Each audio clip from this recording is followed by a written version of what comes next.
Sonic 3D Blast, also called Sonic 3D Flicky's Island. This was released at the end of 1996 by Sega and Traveler's Tales for the Sega Saturn and Sega Genesis. I have here the US Saturn release, which comes in a long box. This was standard for all US Saturn games, and personally I don't mind how they look, but they are a little bit cumbersome to find in good condition secondhand nowadays. Fun fact about Traveler's Tales, the kind of main developers for this game, they also released Sonic R later on the Saturn, but then past the Saturn they also released like all of the Lego games, Lego Star Wars, Harry Potter, stuff like that from the PlayStation 2 onwards.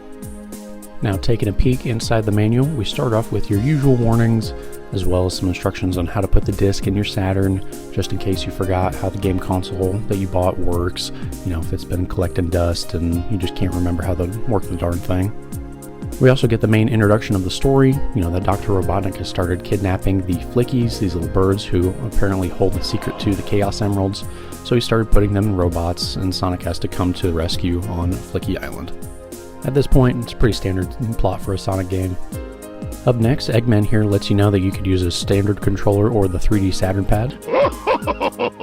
The rest of the manual itself is pretty standard, letting you know the items, enemies, and stages that you'll encounter as you're running around Flicky Island with an isometric perspective to simulate some 3D visuals.